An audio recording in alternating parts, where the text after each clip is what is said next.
కొన్ని కొన్ని ఒకళ్ళు చెప్పినప్పుడు డౌన్ ప్లే చేస్తారు, ఇంకొకళ్ళు చెప్పినప్పుడు హైలైట్ చేస్తారు. ఒకసారి గుర్తుకు తెచ్చుకోండి, కరోనా టైంలో జగన్మోహన్ రెడ్డి ఒక ప్రణాళిక చెప్పారు. డిజిటల్ కేంద్రాలను పెట్టేసి ప్రతి నియోజకవర్గం, ప్రతి మండల స్థాయిలో కూడా డిజిటల్ సెంటర్స్ అనేసి డిజిటల్ లైబ్రరీలను పెట్టేసి అక్కడే సాఫ్ట్వేర్ వాళ్ళు పనిచేసుకోవడానికి వీలుగా చేస్తానన్నాడు. ఆ తర్వాతన అదే ప్రాసెస్ని కొన్ని చోట్లన అయితే అనుకున్నది రాష్ట్ర వ్యాప్తంగా అమలు కాలేదు.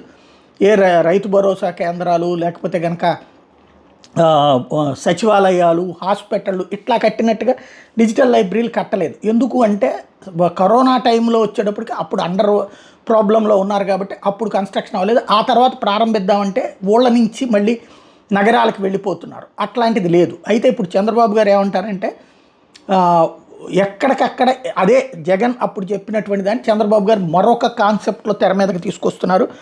సాఫ్ట్వేర్ ఉద్యోగుల కోసం జిల్లాల వారీగా వర్క్ స్టేషన్లు పెడతానని చెప్తున్నారు. అంటే ఏం లేదు, వర్క్ ఫ్రమ్ హోమ్లకి కుదరట్లేదు ఇవాళ రోజున. ఇళ్లలో ఉండేటటువంటి అంటే మనదంతా కూడా ఇవాళ రోజున ఉన్నటువంటిది ఏదో కోట్ల రూపాయలు సాఫ్ట్వేర్ ఇంజనీర్లు అందరినీ సంపాదించరు కదా. ముందు అయితే మన ఊళ్ళల్లో ఉండి చేసుకోవాలన్నప్పుడు మన ఊర్లో ఇంట్లో సరిపోతుందంటే సరిపోదు. అట్లాంటప్పుడు అక్కడే ఒక వర్క్ స్టేషన్ ఉంటే ఆఫీస్కి వెళ్ళినట్టు ఉంటుంది, అట్ ద సేమ్ టైం ఇంటికి అందుబాటులో ఉన్నట్టు ఉంటుంది, ఇంట్లోనే ఉన్నట్టు ఉంటుంది. ఆ విధమైనటువంటి వర్క్ స్టేషన్లు అప్పుడు జగన్ చెప్పింది అదే, ఇప్పుడు చంద్రబాబు గారు ఆచరణలో పెడతానంటున్నారు. ఈయనకి అవకాశం ఉంది, కాకపోతే ఎంతమంది వస్తారు ఇప్పుడు? ఎందుకంటే సాఫ్ట్వేర్ కంపెనీల వాళ్ళు ఎవరు కూడా వర్క్ ఫ్రమ్ హోమ్కి అంగీకరించట్లేదు. క్రమంగా అందరినీ ఆఫీసులకు రమ్మంటున్నారు. ఎందుకు? ఈ సాఫ్ట్వేర్ కంపెనీలు ఎక్కడ ఉంటున్నాయి? ప్రధాన నగరాల్లో ఉంటున్నాయి. ఆ సాఫ్ట్వేర్ కంపెనీలకి రాయితీలు ఎందుకు ఇస్తారు?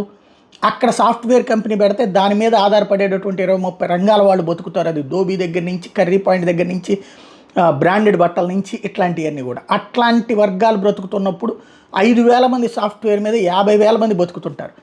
అలాంటి సిచ్యుయేషన్లో వాళ్ళు అక్కడే ఉండి తీరాల్సిందేనని చెప్పి ఈవెన్ అమెరికాలో ట్రంప్ కూడా ఏం చేశాడు, ఇళ్ళ దగ్గర నుంచి వర్క్ కాదు, మీరు సచ్చినట్టు ఆఫీస్కి వెళ్ళి చేయాల్సిందే అంటున్నాడు. అట్లాంటి దశలో వర్క్ స్టేషన్ల పర్పస్ ఏ మేరకు నెరవేరుతుందో చూడాలి. బట్ ఒక ఇనిషియేటివ్ అయితే జగన్ చెప్పాడు కదా అనేసి కాకుండా తను కంటిన్యూ చేయాలన్నటువంటి ఉద్దేశం. సాఫ్ట్వేర్లు ఇప్పటికిప్పుడు కంపెనీలు రావు, ముందు సాఫ్ట్వేర్ ఇంజనీర్లు వర్క్ ఫ్రమ్ హోమ్ అంటూ ఇక్కడ వర్క్ స్టేషన్ల నుంచి పనిచేయడం ప్రారంభిస్తే ఫ్యూచర్లో అప్పుడు ఇక్కడి నుంచి పనిచేయాలని కోరుకుంటున్న వాళ్ళ సంఖ్యను గమనించి సదరు సాఫ్ట్వేర్ కంపెనీలు ఇక్కడికే వచ్చి హెడ్ క్వార్టర్లు పెట్టాలి అన్నటువంటి చంద్రబాబు గారి ఆశ. మనకు ఆంధ్రాకి కూడా అది ప్రయోజనకరమే, జరగాలని కోరుకుందాం.